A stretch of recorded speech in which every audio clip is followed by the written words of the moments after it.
Good morning. Now we will discuss about another major topic under module 3, that is about memory. We have mentioned about memory as a component of a computer and we discussed it in very short manner. We have seen what is a memory and what are the major functions of memory. Now we are going to elaborate that using the coming sessions.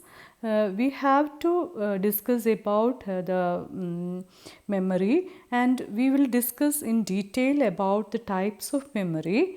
Then we have to see the memory hierarchy, and we will also see some characteristics regarding the memory, including the accessing methods. Then we will discuss about storage locations and addresses. Then storage capacity we have already seen in our day 2 session. And we will discuss about the different types of memory in detail, which include the primary memory, including the ROM, RAM, etc.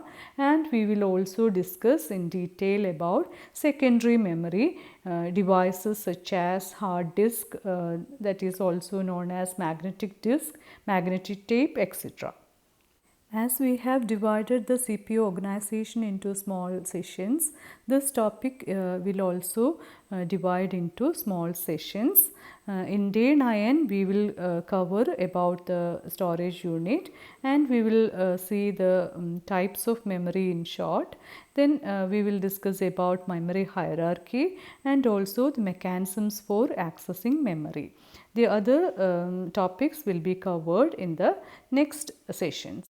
Now we can recall what is a memory. It is also known as storage unit.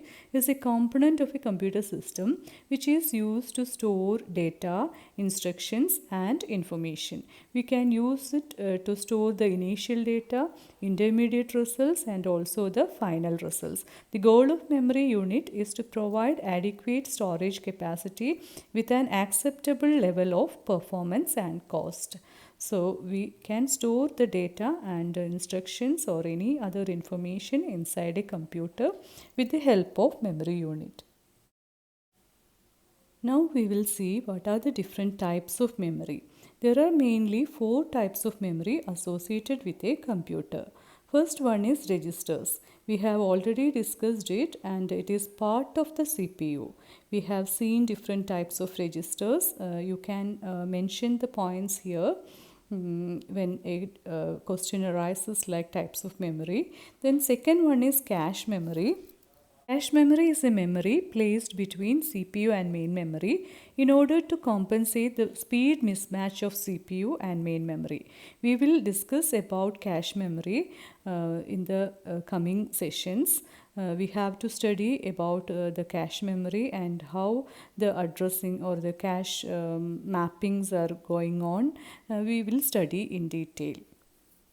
The third category of memory is primary memory, which is also known as main memory, or we can say internal memory.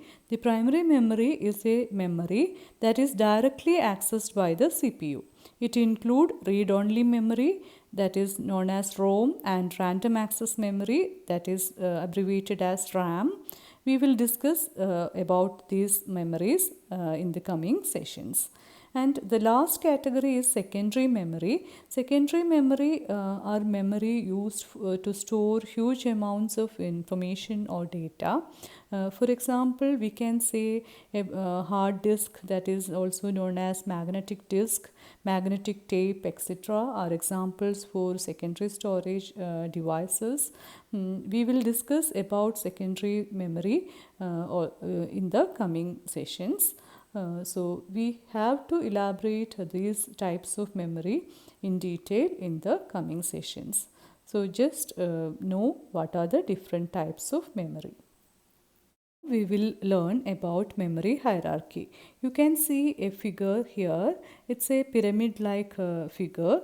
At the top we are representing registers, then cache memory, then primary memory. Finally, we are representing secondary memories like magnetic disk and magnetic tape. The three memory parts, that are registers, cache memory and primary memory, are also known as semiconductor memories because these memories are built based on semiconductor technology. That's why they are called as semiconductor memories. And the other ones are secondary memory.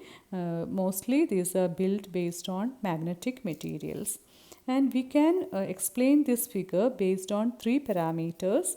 First one is storage capacity, and second one is access speed, and the third parameter is cost. You can see this figure.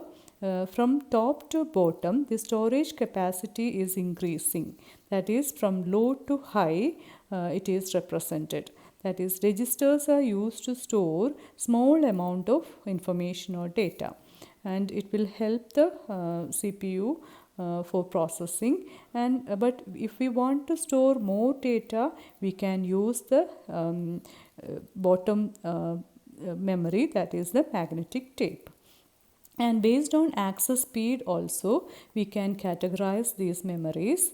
Access speed is high in the case of registers, but access speed is very low regarding the magnetic tape.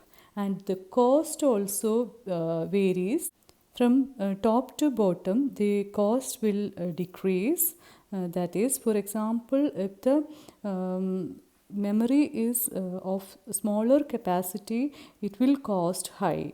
So the registers are the most expensive type of memory, then the cache memory, and so on.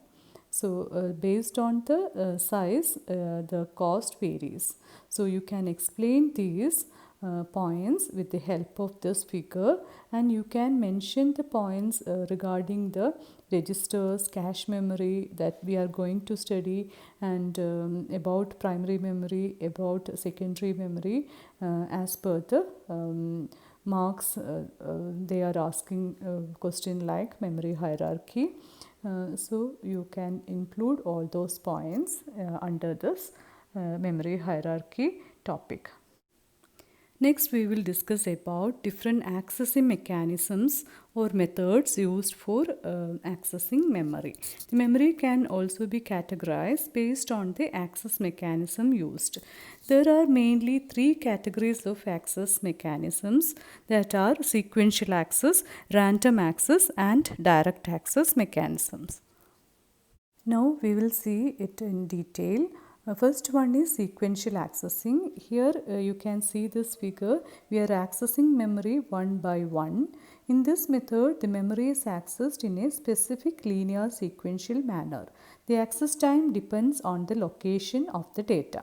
This type of accessing mechanism is used in some of the secondary storage devices such as magnetic tapes. Next accessing mechanism is random accessing. We can access the memory location randomly. In this method, any location of the memory can be accessed randomly using its address. Physical locations are independent in this access method. The primary memory is accessed using this type of mechanism. Applications of this type of memory access are in RAM, ROM, which are primary memories. It follow this type of memory accessing. Next popular accessing mechanism is direct accessing. In this method, the particular location of the memory can be accessed directly using its address. This method is a combination of above two access methods, that are sequential and random access methods. The access time depends on both the memory organization and characteristics of storage technology. This is also known as semi-random mechanism, or we can call it as direct access mechanism. Application of the direct access memory is in magnetic disk, that are the hard disk is following this type of access mechanism. Thank you for listening. We will continue with the sessions regarding memory.